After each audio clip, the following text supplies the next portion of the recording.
to the Real Talk Cyber podcast. I am your host, Jake Seller, and today we are ready to talk about some hot topics. We got a fire lineup. Joe, Des, pretty pumped for the call today. Joe actually came up with this one. Joe, we're going to give you credit. Today we're going to be chatting about MSPs. Yes, Joe comes from an MSP world, so I'm sure he'll be able to give us some clarity on that. Joe, what made you choose MSPs? You're excited about this one. No, I definitely am. Obviously, like Jake had mentioned, coming from an MSP and working with a lot of different clients that, leverage MSPs for their IT in different respects. It's definitely a good thing to just make sure that we level set with those clients, or really just anybody who's thinking about, diving into the MSP world or passing off some of their infrastructure to the MSPs. And just really understanding what you're getting when you get involved in that arena, and how to best maximize, optimization for your IT strategy. Sounds good, man. Yeah, MSPs, that was a topic that came up last week because I asked the boys, I was like, hey guys, how do you decrease how do you get a lot of these cybersecurity initiatives done with limited resources? And one of the biggest things that came up was outsourcing to an MSP can help a lot. And so today we're going to talk about MSPs and some of the things to watch out for when you bring on an MSP. So let's get started. You guys ready to go? Yo, I have a question before we start. Are we focusing specifically on MSPs or MSSPs?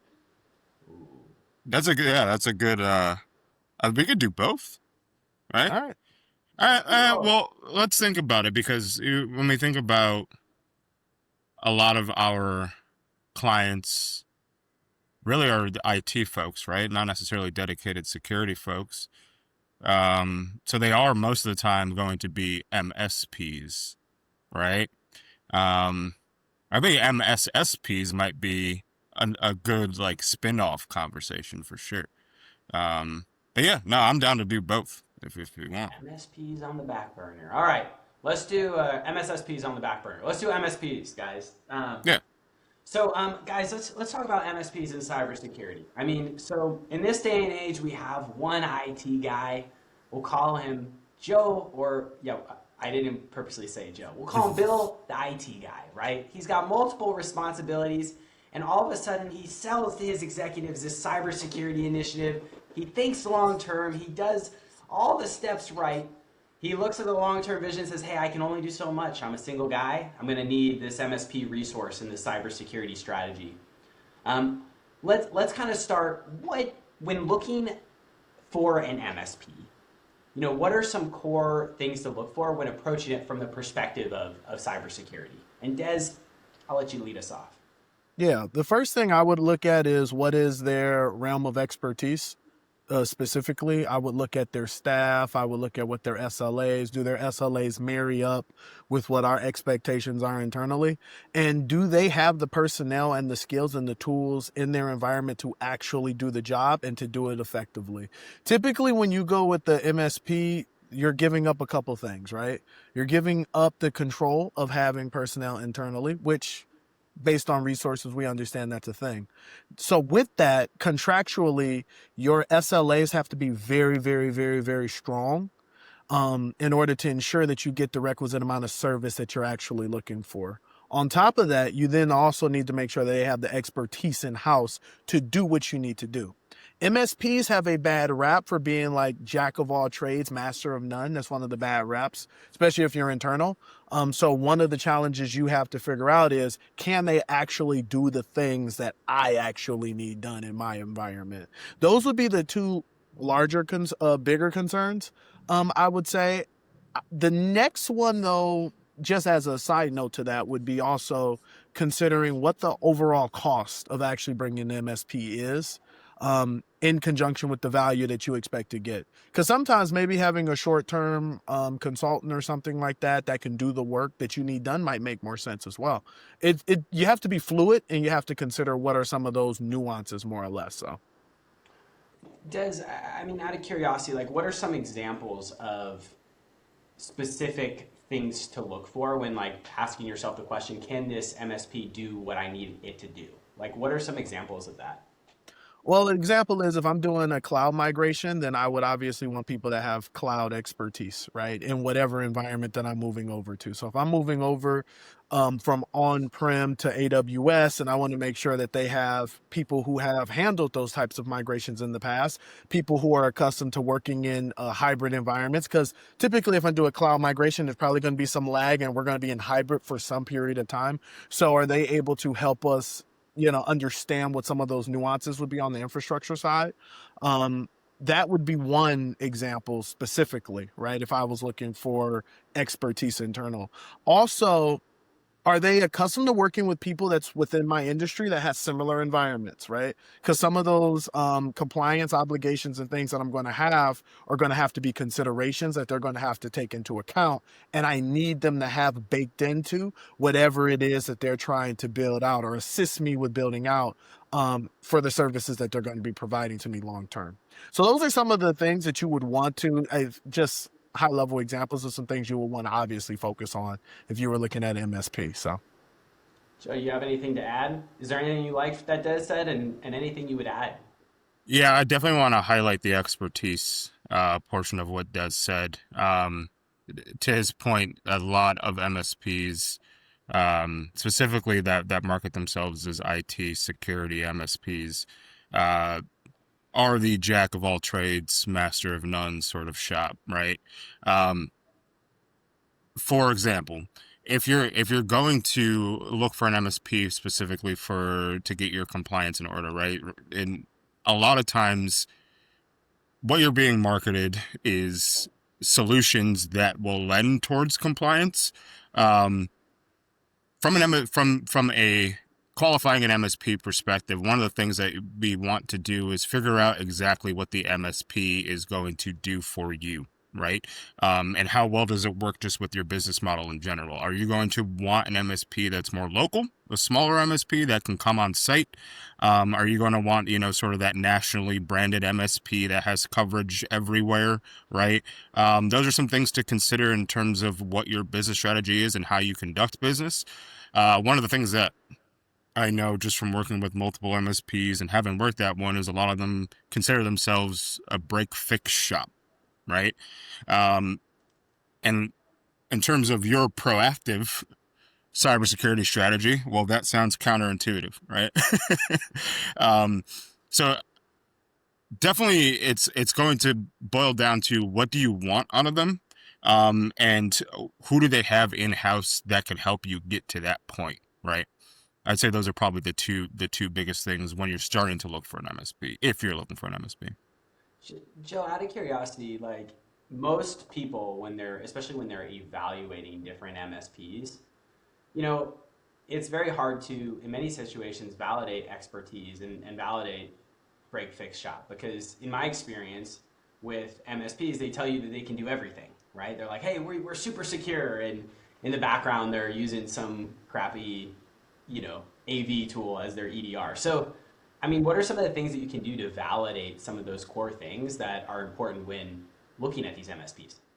Yeah, and I'm definitely about to shake up the world a little bit. But anybody who is looking for an MSP, one of the things that I would do is form a general deliverable perspective, right? So if you're being sold, weekly reporting, monthly reporting, um, one of the things that you can do is ask for redacted reports, right? To ensure that they're actually doing that. Well, that's one thing that I saw a lot of customers sort of negate to include in their search for an MSP when working at an MSP. If they say that they say that you're getting weekly reports from the firewall, um, see if there's a redacted example, right, to ensure that is something that's actually happening. Because I mean, a lot of times that's not happening from a proactive standpoint. It's more of a, this person's, this customer submitted a ticket. We have to figure out where these reports live and print them one, right? We don't want that. In a compliance world and really a security world in general, you're going to want an MSP that actually is doing the work, and the only way to do that is for them to show the work, right? We need to see tangible evidence. It's the same way that we do when we're doing assessments from a compliance perspective, right? we could sit down with the interview and you could tell me everything is cool. You could, attest to all this stuff in your documentation, but really what boils down to it is where are the artifacts, where's the evidence? And you should be doing the same thing when looking for an MSP. So, Joe, can you just explain in a little brief detail what redacted reports are, and then I'm going to go to Des. Yeah, absolutely. So essentially redacted reports would just be let's say, for example, we're looking at, a specific assessment, right? Let's say like a vulnerability assessment or something like that. In this case, you would just kindly request a output of a vulnerability assessment, really just an example of one, right? One that redacted, meaning that they had done one for a customer before, sort of to show like a proof of concept, if you will, to see that this is something that they actually do and they do it often and they do it well, right? That this is a tested, proven model. When I say redacted, because you'd want to see a live example. I'm sure that they have some marketing material that they had put together, sort of whatever the vendor slides to them when it comes to actually being able to sell the product. But you want to see, a live, real example of the work that they performed. Gotcha. So Des, you also said expertise is probably one of the most critical things when evaluating different MSPs. Joe obviously said redacted reports are one way you can verify that. I mean, would you add anything to that when kind of looking at different MSPs and really trying to validate what they said is the truth? So most of the time, the best way is to capture it right up front before you ever even find yourself locked into a MSP specifically. And again, this is where my experience is probably slightly different. I look at the MSP world and the MSSP world as completely different. I don't have that same expectation for an MSP from a security perspective. I look at an MSP more so of serving like legacy IT functions, whereas I look at an MSSP actually taking care of like as a combat or force multiplier for like your security operations, right? So my perspective is probably going to be different than everyone here because I don't look at those two as being interchangeable. So with that being said, though, if I'm looking at an MSP, I typically don't have a lot of expectations from a security perspective. But if I was looking at someone that's supposed to be providing a service, then to Joe's point, I'm going to want to actually see what is happening. There's been plenty of times where using someone external to take care of certain things, the internal team has caught things that you would have thought they would have alerted on, right? But again, by the time you come to that point, you're already locked in with them, so that's not a good time to figure that out. Typically, the best way is to go to their customer base and say, I want 2 to 3 customers that you work with currently, and I want them to describe and explain to me what their experience with you has been. That's when we're able to actually take like more of a peer review. What are your thoughts on the services that they perform?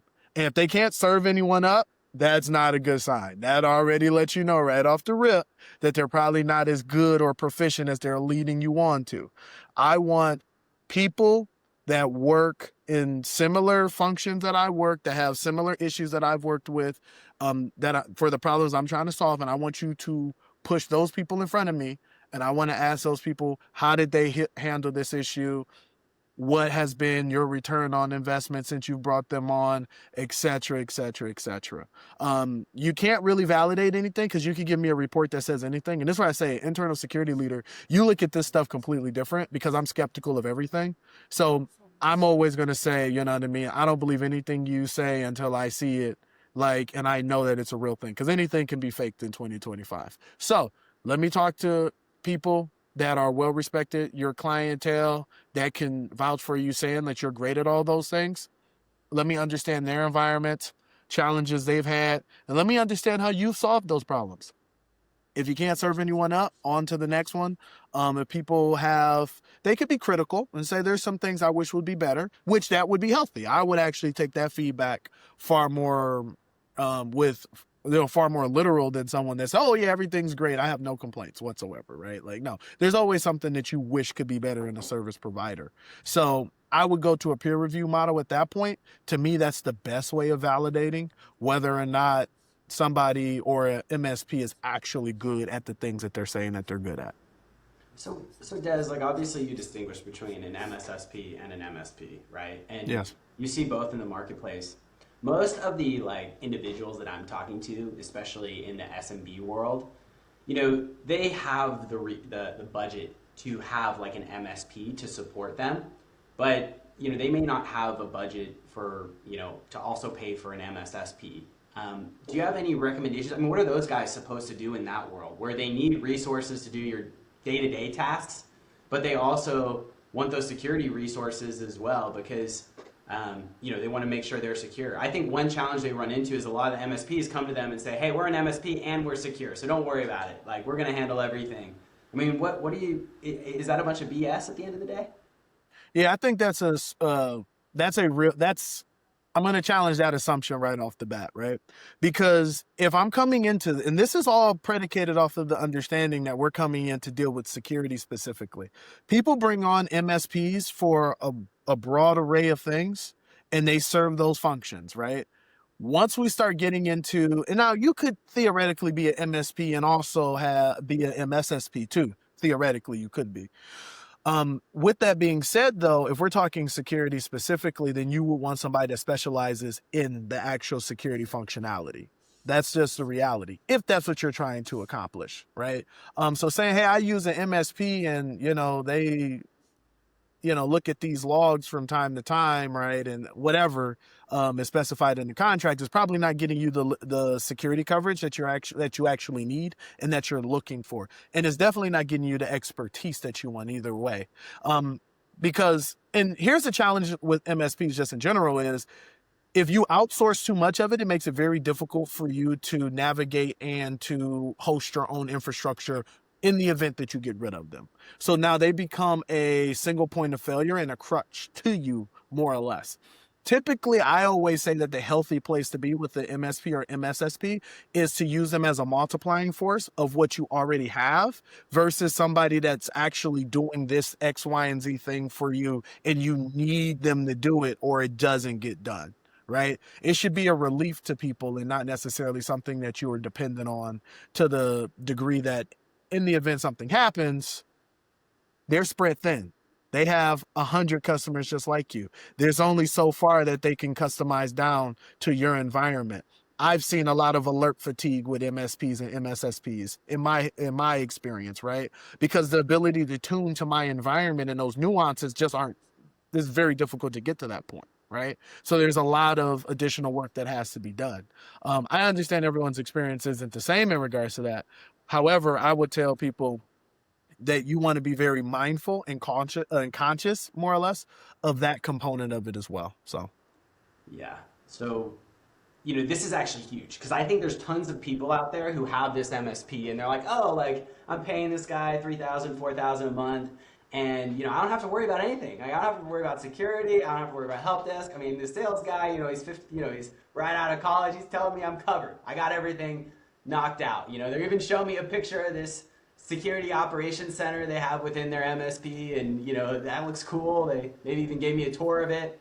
And so I think this is huge because I think people very quickly are like, oh, nice. I'm paying for this MSP. I don't have to worry about this anymore. It's not my responsibility. And Des, what you're saying is you're like, no. Use that MSP to be an MSP. And they're not an MSSP. They're not managing security. And so you need to be, you don't need to hand off that responsibility because if you do, you're handing it off to the wrong person at the end of the day. So, yeah, and that's assuming that they don't serve that dual function. And if they do serve that dual function, then the legwork has to be the same to validate that they have the capabilities and the skills to be able to do exactly what you need them to do. It's really that simple. If they can't provide you with anywhere else where this has happened, where they've been able to deal with large scale incidents or, they've been able to catch things before they come. The reality is a lot of EDR providers and they have gotten to the point where they offer similar services and it's in counsel to their own tools that they use. Right. And so when you think about that, you now have to consider like, all right, if we're just talking about managing endpoints or something along those lines from a SOC perspective, then I can just probably add that functionality on to my, endpoint protection that I already have, right? That's capabilities that exist currently. That's already serving in that market. Now, if you're going with an MSSP, whether you have, or let me take a step back, MSSP, you still need someone internal that's responsible for all of it, that's accountable towards the output of it.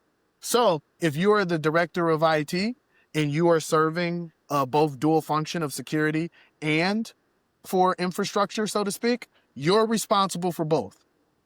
You're responsible for both. So the same way, and I've always told vendors that I've worked with, I look at you as an extension of my team. And because I look at you for extension of my team, I'm going to turn your screws the same way I would someone internal to my team. I'm also going to prop you out the same way that I will prop out someone on my team too, right? You are a part of my team. Therefore, my expectations has to be at that level, because if I'm the head of information security, the CISO, director of IT, you give me whatever title you want to give me, right? You can call me janitor and say you're responsible for all these things. Regardless of what that is, in the event that I find myself being the accountable and responsible party, I need to have that same expectation that you provide me all of the details and all of the information. In a similar fashion to what Joe was talking about earlier, is I need to be in the loop, and I cannot outsource it to the point where I say, oh, we're good because we're paying someone to do it. I need to validate that we're good. I need you to present this information to me on a every 2-week basis, on a weekly basis, on a monthly basis.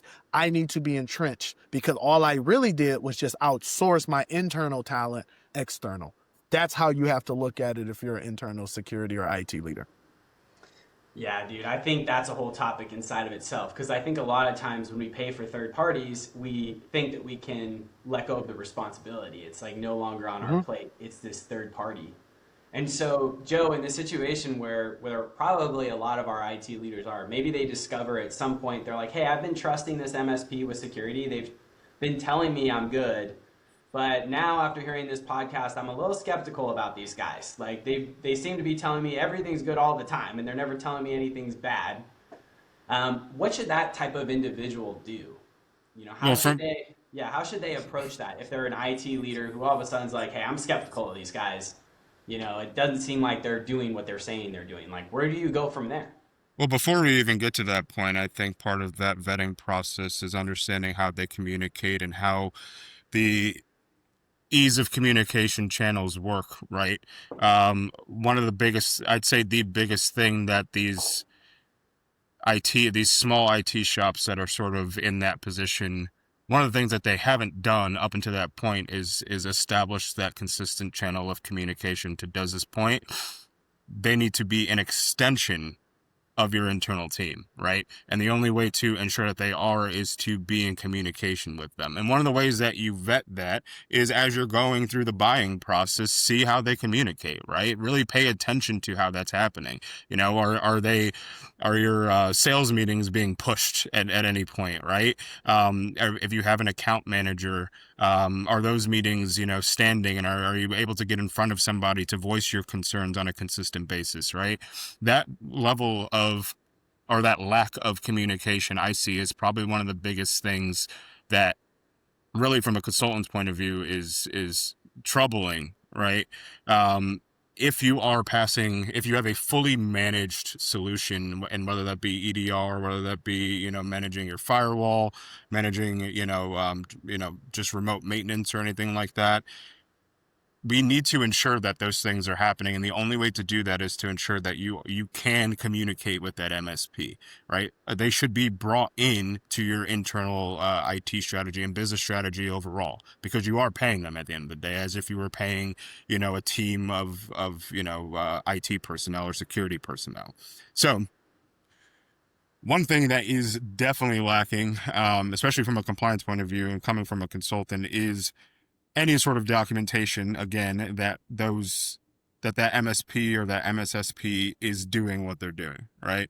So if you're doing, quarterly reviews of logs or quarterly reviews of whatever it may be, we should be making sure that we're getting documentation on a quarterly basis from that MSP, right? And it should be no problem, right? If they're doing what they say that they're doing.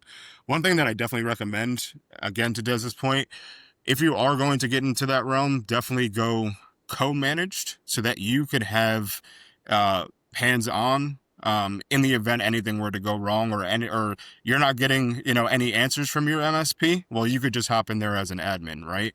A lot of times in those situations, we see people just go and fully manage, pass it off. I don't need to think about this anymore, right? No, definitely give yourself the peace of mind and the capabilities to navigate your environment and structure your environment the way that you want it to be, especially if that MSP is failing to do so. Gotcha. And then Joe, if you have an MSP who's just not cutting it after you start managing them like you would an employee, I mean, what are kind of the next steps from there? Is it really, do you start looking for another one? I mean, do you look for an MSP that's also an MSSP? Do you try and separate out those two responsibilities into two different individuals to create checks and balances? Like, what's the typical best way for these SMBs to get both that security help, but also at the same time the MSP help? Yeah, well, we really have to sit down and think about what are they actually doing in your environment, right? And what are they necessary for? If it's in a case where they're managing the entirety of the environment and it's just not up to snuff, then that might be a good opportunity that once your contract is up to go look elsewhere.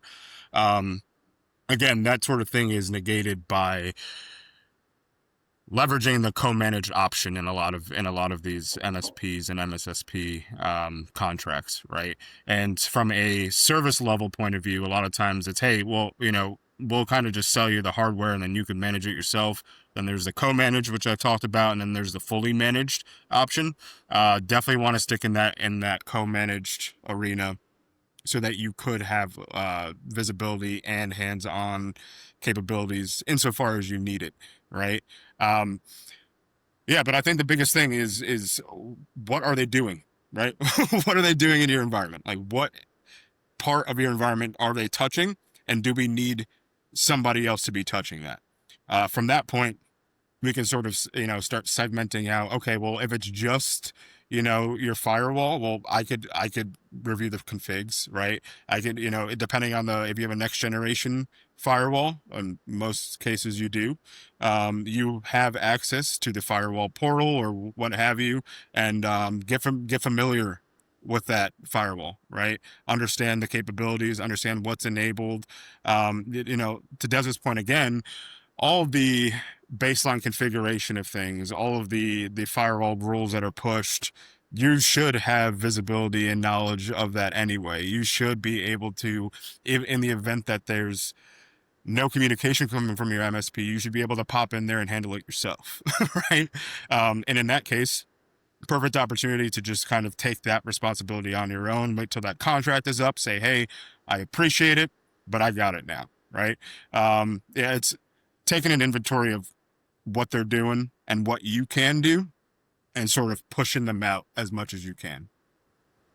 Sounds good. All right. Well, Des, I mean, any closing thoughts? I mean, it sounds like holistically, big picture, you look at your strategy, you look at the roles, all the different things that need to be played. And then based on that, you can assess, do I need an MSP for these roles? Do I need an MSSP for these roles? And kind of make a decision. And to Joe's point, just understand what you need them to do first. Would you add anything to that to close out today on MSPs, MSSPs? Any last messages for our, Joe, the IT guy, or Bill, the IT guy? Yeah, absolutely. Last point I would make is, number one, you need to think about things that you do not want to outsource. Simple as that. What are things that you want to manage, own inside of your own environment yourself? Those could be some of the more critical functions that you have. That could be some of the things that, in the event that if something went wrong, everyone's going to look to you and you need to get hands on keyboard to resolve. Those are the things that you need to really keep a pulse on and keep as close to you as possible. Outside of that, then to Joe's point, I would look at what are the additional functions that I need carried out. And I would just mirror that to what are the things that probably take up the vast majority of my time that need to get done, but they don't really necessarily give us as much of a benefit, right? For me to have to take care of them myself. I love the co-managed approach. It's something I've always said you should never give off full responsibility of something that you own. Because in the event that it hits the fan, you're the one that owns it, right? And so just because we have these cool tools and we have these great service providers that exist today in the security industry doesn't mean that our job then is to completely outsource this stuff and push it out. That would be the only additional point I would make to that. But overall, though, I think that they have their place, MSPs, MSSPs, they have their place in the environment. But I definitely think that we have to be methodical and be very strategic on how we want to utilize them. So that will close out, guys. IT leaders, you are the captains of the ship. Don't give up the captain's seat to someone else because you'll run straight into an iceberg. So with that, guys, we'll close out the Real Talk Cyber Podcast. Thank you, everyone. We'll see you next week.